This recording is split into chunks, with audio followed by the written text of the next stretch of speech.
and I'll give you the go ahead. Okay. All right, go, Bobby. Okay. All right. So we're on chapter 17 of Charlotte's Web, and it's called Uncle. When they pulled into the fairgrounds, they could hear music and see the Ferris wheel turning in the sky. They could smell the dust of the racetrack where the sprinkling cart had moistened it, and they could smell hamburgers frying and see balloons afloat. They could hear sheep bleating in their pens, and an enormous voice over the loudspeaker said, "Attention, please. Will the owner of a Pontiac car, license number H2439, please move your car away from the fireworks shed?" "Can I have some money?" asked Fern. "Can I too?" asked Avery. "I'm going to win a doll by spinning a wheel, and it will stop at the right number," said Fern. "Well, I'm going to steer a jet plane and make it bump into another one." "Can I have a balloon?" asked Fern. "Well, can I have a cheese frozen custard and a hamburger and raspberry soda pop?" asked Avery. "Oh, you children be quiet till we get the pig unloaded," said Mrs. Arbol. "Let the children go off by themselves," suggested Mr. Arbol. "The fair only comes once a year." Mr. Arbol gave Fern 2 quarters and 2 dimes. He gave Avery 5 dimes and 4 nickels.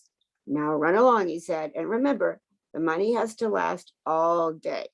Don't spend it all the first few minutes, and be back here at the truck at noontime so we can all have lunch together. And don't eat a lot of stuff that's going to make you sick to your stomachs. And if you go in those swings," said Mrs. Arbol, "you hang on tight. You hang on very tight. Hear me? And don't get lost," said Mrs. Zuckerman. "And don't get dirty." "Don't get overheated," said their mother. "Watch out for pickpockets," cautioned their father. "And don't cross the racetrack when the horses are coming," cried Mrs. Zuckerman. The children grabbed each other by the hand and danced off in the direction of the merry-go-round, towards the wonderful music and the wonderful adventure and the wonderful excitement, into the wonderful midway where there would be no parents to guide them, and where they could be happy and free and do as they pleased. Miss Arbol stood quietly watching them go. Then she sighed, and then she blew her nose. "Do you really think it's all right?" she asked. "Well, they've got to grow up sometime," said Mr. Arbol, "and a fair is a good place to start, I guess." And there's a picture of them going off.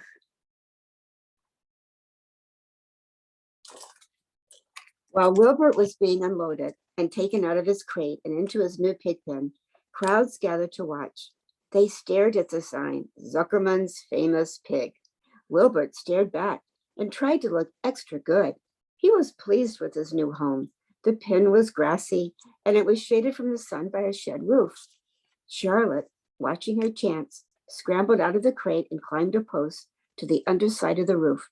Nobody noticed her. Templeton, not wishing to come out in broad daylight, stayed quietly under the straw at the bottom of the crate. Mr. Zuckerman poured some skim milk into Wilbert's trough, pitched clean straw into his pen, and then he and Mrs. Zuckerman and the Arbols walked away towards the cattle barn to look at the purebred cows and to see the sights. Mr. Zuckerman particularly wanted to look at tractors. Mrs. Zuckerman wanted to see a deep freezer. Lorvy wandered off by himself, hoping to meet friends and have some fun on the midway. As soon as the people were gone, Charlotte spoke to Wilbert. "It's a good thing you can't see what I see," she said. "What do you see?" asked Wilbert. "There's a pig in the next pen, and he's enormous. I'm afraid he's much bigger than you are." "Well, maybe he's older than I am and has had more time to grow," suggested Wilbert. Tears began to come to his eyes. "I'll drop down and have a closer look." And then she crawled along a beam until she was directly over the next pen. She let herself down on her drag line until she hung in the air, just in front of the big pig's snout. "May I have your name?" she asked politely. The pig stared at her. "No name," he said in a big, hearty voice. "Just call me Uncle." "Very well, Uncle," replied Charlotte. "What is the date of your birth? Are you a spring pig?" "Sure, I'm a spring pig," replied Uncle. "What did you think I was, a spring chicken?" "Ha ha ha ha, that's a good one, eh, sister?" "Mildly funny," said Charlotte. "I've heard funnier ones, though. Glad to have met you. And now I must be going. She ascended slowly and returned to Wilbert's pen. He claims he's a spring pig, reported Charlotte, and perhaps he is.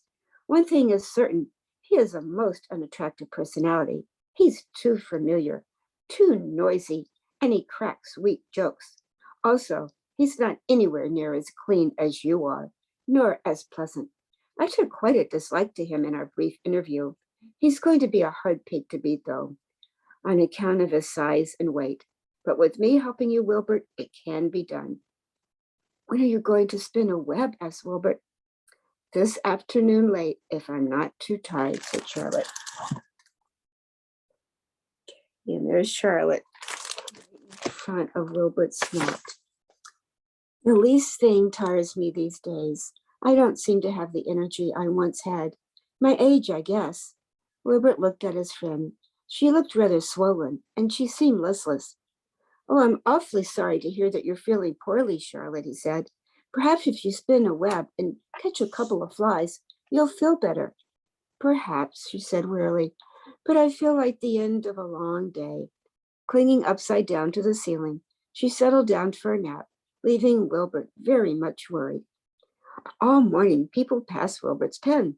Dozens and dozens of strangers stopped to stare at him and to admire his silky white coat, his curly tail, his kind and radiant expression. And then they would move on to the next pen, where the bigger pig lay. Wilbert heard several people make favorable remarks about Uncle's great size. He couldn't help overhearing these remarks, and he couldn't help worrying. And now, with Charlotte not feeling well, he thought, oh dear. All morning, Templeton slept quietly under the straw. The day grew fiercely hot. At noon, the Zuckermans and Arbels returned to the pig pen, and then a few minutes later, Fern and Avery showed up. Fern had a monkey doll in her arms and was eating Cracker Jacks. Avery had a balloon tied to his ear and was chewing a candied apple. The children were hot and dirty. Isn't it hot? Said Mrs. Zuckerman. Oh, it's terribly hot, said Mrs. Arbel, fanning herself with an advertisement of a deep freezer. One by one, they climbed into the truck and opened lunch boxes. The sun beat down on everything. Nobody seemed hungry. Oh, when are the judges going to decide about Wilbert? Asked Mrs. Zuckerman. Not until tomorrow, said Mr. Zuckerman. Love reappeared, carrying an Indian blanket that he had won. Oh, that's just what we need, said Avery, a blanket. Of course it is, replied Lovery, and he spread the blanket across the sideboards of the truck so that it was like a little tent. The children sat in the shade under the blanket and felt better. After lunch, they all stretched out and fell asleep. Chapter 8, The Cool of the Evening. In the cool of the evening, when the shadows darkened the fairgrounds, Templeton crept from the crate and looked around. Wilbert lay asleep in the straw. Charlotte was building a web. Templeton's keen nose detected many fine smells in the air. The rat was hungry and thirsty. He decided to go exploring. Without saying anything to anybody, he started off. Bring me back a word, Charlotte called after him. I'll be writing tonight for the last time. The rat mumbled something to himself and disappeared into the shadows. He did not like being treated like a messenger boy. After the heat of the day, the evening came as a welcome relief to everyone. The Ferris wheel was lit now, and it went round and round in the sky and seemed twice as high as by day. There were lights on the midway, and you could hear the crackle of the gambling machines and the music of the merry-go-round and the voice of the man in the Beano booth calling numbers. The children felt refreshed after their nap. Fern met her friend Henry Fussy, and he invited her to ride with him in the Ferris wheel. He even bought a ticket for her, so it didn't cost her anything. When Mrs. Arbel happened to look into the starry sky and saw her little daughter sitting with Henry Fussy and going higher and higher into the air, and she saw how happy Fern looked, she just shook her head. My, she said, Henry Fussy, think of that. Templeton kept out of sight. In the tall grass behind the cattle barn, he found a folded newspaper. Inside it were leftovers from somebody's lunch, a deviled ham sandwich, a piece of Swiss cheese, part of a hard-boiled egg, and the core of a wormy apple. The rat crawled in and ate everything, and then he tore a word out of the paper, rolled it up, and started back to Wilbert's pen. There he is. You look closely. You just see him inside. Charlotte had her web almost finished when Templeton returned, carrying the newspaper clipping. She had left a space in the middle of the web. At this hour, no people were around the pig pen, so the rat, the spider, and the pig were by themselves. I hope you brought a good one, Charlotte said. It is the last word I shall ever write. Here, said Templeton, unrolling the paper. What does it say? Asked Charlotte. You'll have to read it for me. It says humble, replied the rat. Humble, said Charlotte. Humble has two meanings. It means not proud, and it means near the ground. That's Wilbur all over. He's not proud, and he's near the ground. Well, I hope you're satisfied, sneered the rat. I'm not going to spend all my time fetching and carrying. I came to this fair to enjoy myself, not to deliver papers. You've been very helpful, Charlotte said. Run along if you want to see more of the fair. The rat grinned. I'm going to make a night of it. The old sheep was right. This fair is a rat's paradise. What eating and what drinking, and everywhere good hiding and good hunting. Bye-bye, my humble Wilbert. Fare thee well, Charlotte, you old schemer. This will be a night to remember in a rat's life. And he vanished into the shadows. Charlotte went back to her work. It was quite dark now. In the distance, fireworks began going off, rockets scattering fiery balls into the sky. By the time the Arbels and Zuckermans and Lovely returned from the grandstand, Charlotte had finished her web. The word humble was woven neatly in the center. Nobody noticed it in the dark. Everyone was tired and happy. I'll show you a picture of Templeton. Okay, he's off for the rat's paradise, he said. Fern and Avery climbed into the truck and lay down. They pulled the Indian blanket over them. Lovely gave Wilbert a forkful of fresh straw. Mr. Arbol patted him. Time for us to go home, he said to the pig. See you tomorrow. The grown-ups climbed slowly into the truck, and Wilbert heard the engine start and then heard the engine truck moving away in a low speed. He could have felt lonely and homesick had Charlotte not been with him. He never felt lonely when she was near. In the distance, he could still hear the music of the merry-go-round. As he was dropping off to sleep, he spoke to Charlotte. Sing me that song again, about the dung and the dark, he begged. Not tonight, she said in a low voice. I'm too tired. Her voice didn't seem to come from her web. Where are you? Asked Wilbert. I can't see you. Are you in your web? I'm back here, she answered, up in this back corner. Oh, why aren't you on your web? Asked Wilbert. You almost never leave your web. I've left it tonight, she said. Wilbert closed his eyes. Charlotte, he said after a while, do you really think Zuckerman will let me live and not kill me when the cold weather comes? Do you really think so? Of course, said Charlotte. You are a famous pig, and you are a good pig. Tomorrow, you will probably win a prize. The whole world will hear about you. Zuckerman will be proud and happy to own such a pig. You have nothing to fear, Wilbert, nothing to worry about. Maybe you'll live forever. Who knows? And now, go to sleep. For a while, there was no sound, and then Wilbert's voice. Oh, what are you doing up there, Charlotte? Oh, making something, she said, making something as usual. Is it something for me? Asked Wilbert. No, said Charlotte. It's something for me, for a change. Please tell me what it is, Big Wilbert. I'll tell you in the morning, she said, when the first light comes into the sky and the sparrows stir and the cows rattle their chains, when the rooster crows and the stars fade, when early cars whisper along the highway, you look up here and I'll show you something. I will show you my masterpiece. Before she finished the sentence, Wilbert was asleep. She could tell by the sound of his breathing that he was sleeping peacefully, deep in the straw. Miles away at the Arbel's house, the men sat around the kitchen table, eating a dish of canned peaches and talking over the events of the day. Upstairs, Avery was already in bed and asleep. Mrs. Arbel was tucking Fern into bed. Did you have a good time at the fair? She asked as she kissed her daughter. Fern nodded. I had the best time I've ever had anywhere or anytime in all of my whole life. Well, said Mrs. Arbel, isn't that nice? Chapter 19, The Egg Sack.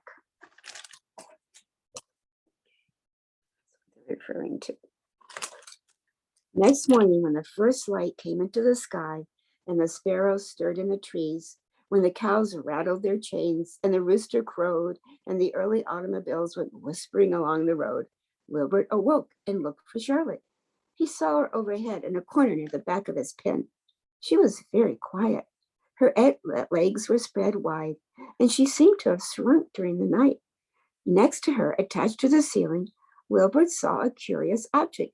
It was a sort of sack or cocoon. It was peach colored and looked as though it were made of cotton candy. Are you awake, Charlotte? He said softly. Yes, came the answer. What is that nifty little thing?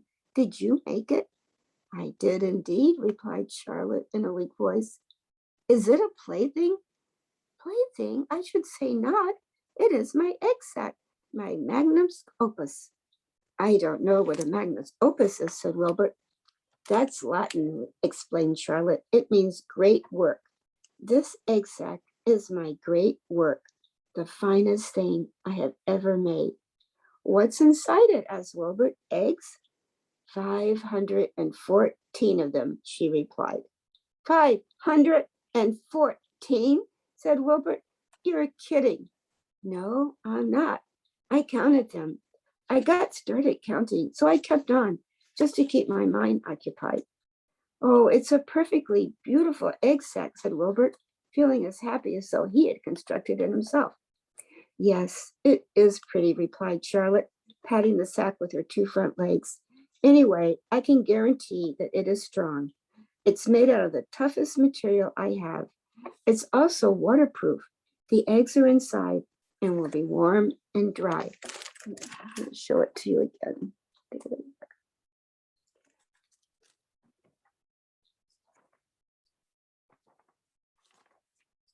Charlotte, said Wilbert dreamily, are you really going to have 514 children?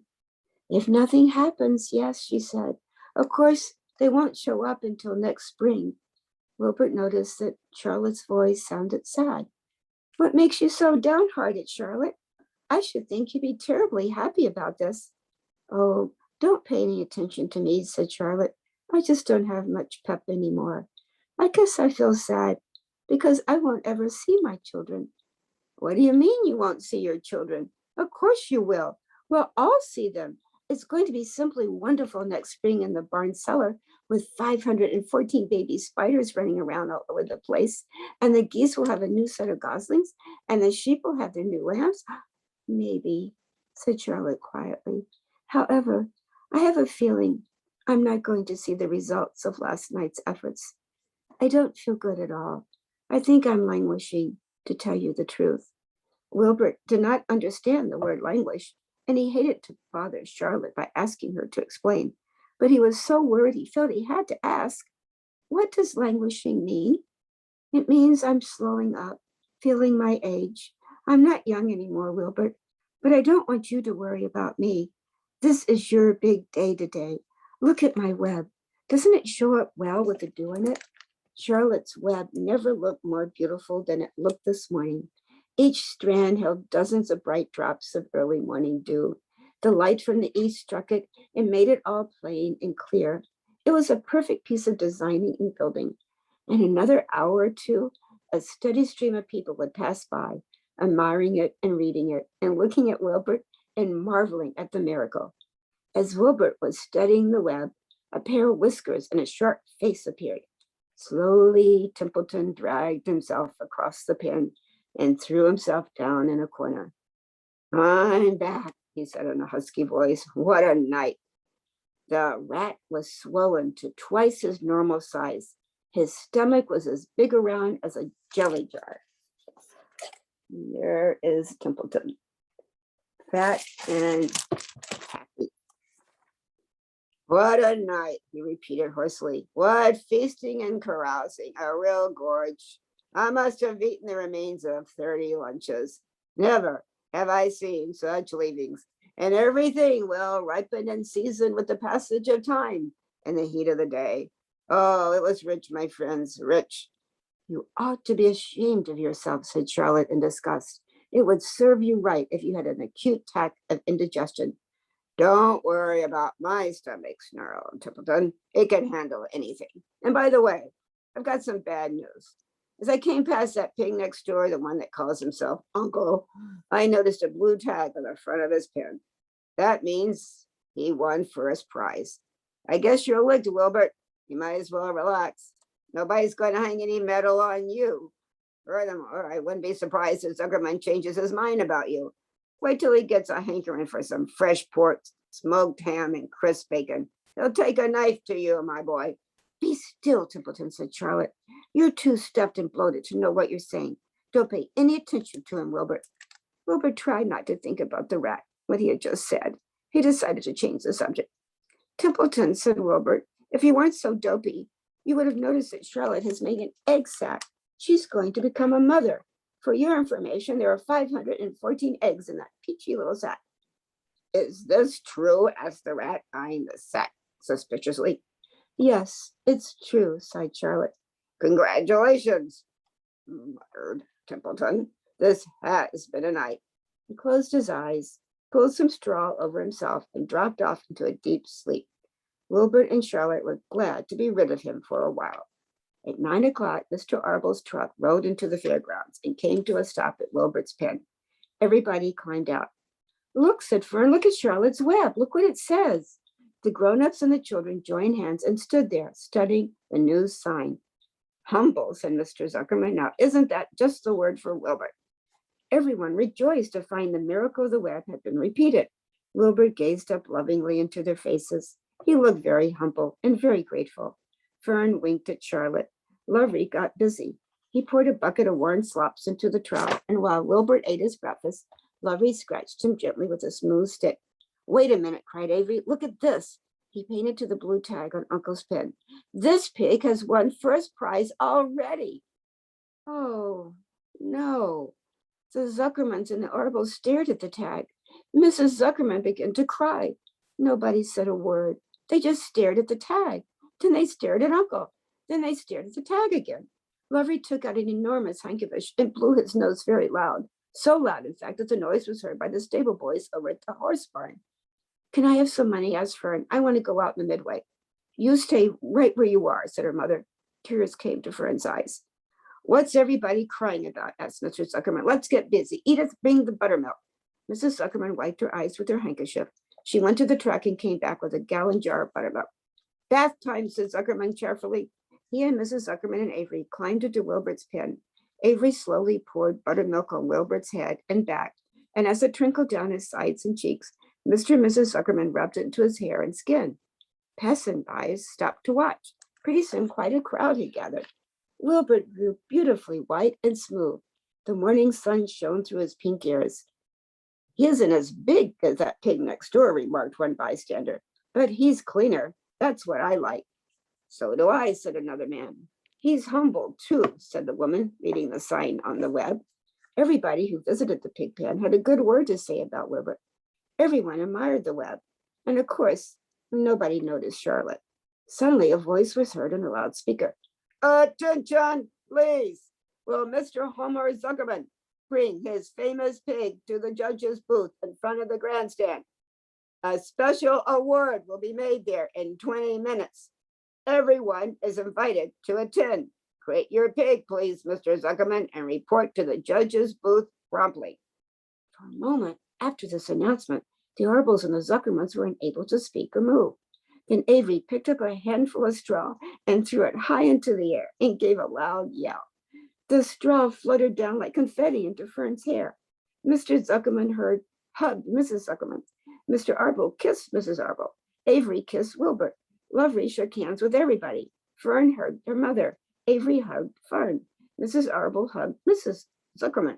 Up overhead in the shadows of the ceiling, Charlotte crouched unseen, her front legs encircling her egg sac. Her heart was not beating as strongly as usual, and she felt weary and old, but she was sure at last that she had saved Wilbert's life, and she felt peaceful and contented. We have no time to lose, shouted Mr. Zuckerman. Lovely, help me with the crate. Can I have some money? Asked Fern. You wait, said Mrs. Arbel. Can't you see everyone is busy? Put that empty buttermilk jar into the truck, commanded Mr. Arbel. Avery grabbed the jar and rushed into the truck. Does my hair look all right? Asked Mrs. Zuckerman. Looks fine, snapped Mr. Zuckerman, as he and Lavery set the crate down in front of Wilbur. You didn't even look at my hair, said Mrs. Zuckerman. You're all right, Edith, said Mrs. Arbol. Just keep calm. Templeton, asleep in the straw, heard the commotion and woke. He didn't know exactly what was going on, but when he saw the men shoving Wilbur into the crate, he made up his mind to go along. Everybody is celebrating. He watched his chance, and when no one was looking, Templeton crept into the crate and buried himself in the straw at the bottom. All ready, boys, cried Mr. Zuckerman. Let's go. He and Mr. Arbol and Lovely and Avy grabbed the crate and boosted it over the side of the pen and up into the truck. Fern jumped aboard and sat on top of the crate. She still had straw in her hair and looked very pretty and excited. Mr. Arbol started the motor. Everybody climbed in, and off they drove to the judge's booth in front of the grandstand. As they passed the Ferris wheel, Fern gazed up at it and wished she were in the topmost car with Henry Fussy at her side. Okay, we have just a few more chapters to read, and then we'll be finished. Okay, the next book I'm going to show is one of my favorites again. It's called Carl's Afternoon in the Park. And there's Carl, and there's his puppy friend. And this book has no words, mostly. It has beautiful pictures, so we have to tell the story as we go. Okay, there's Carl's owner. Okay, and there's the baby, and there's Carl's mother's friend. And they decided they would go and have tea together. And Carl's owner said, well, it's okay. Carl's going to take care of the baby and the puppy. And as soon as they're gone, the baby crawls into Carl's lap, and the puppy comes right along.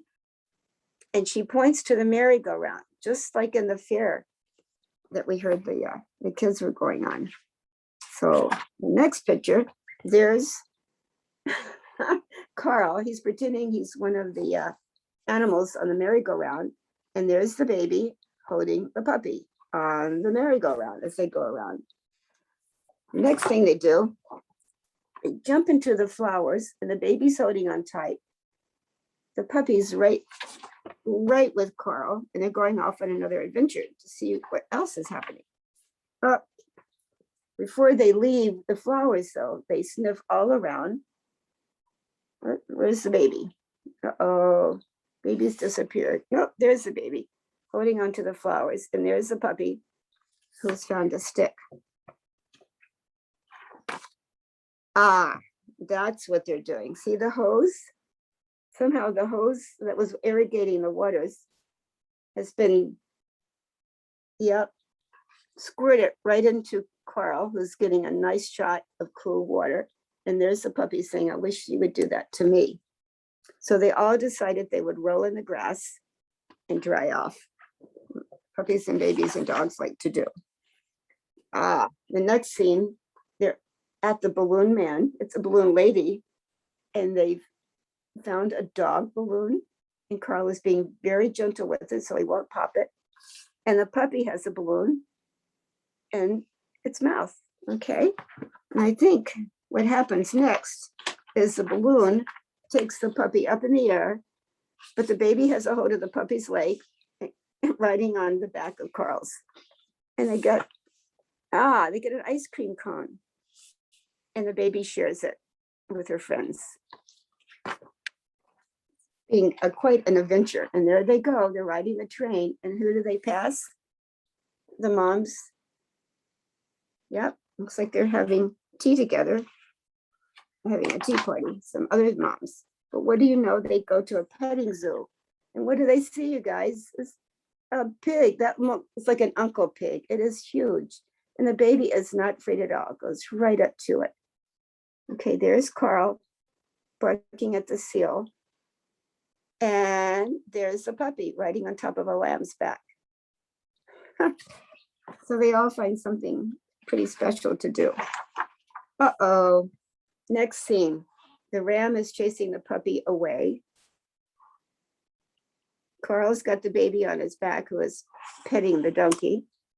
And then they go up the swing and then through the park. It looks like the puppy is crawling up the slide. I think I've skipped a page. Okay. Yep. puppy is up at the top. The baby must have, no, baby is waiting down for the puppy to get down the slide. Looks like the puppy is stuck. So Carl's giving the puppy a push. So the puppy lands right on top of the baby, who doesn't really seem to mind at all. Next scene, they're all being painted by artists in the park. At least Carl and the baby are. Where is that puppy? Oh, the puppy is pulling off one of the artist's cloths or rags that she's been painting.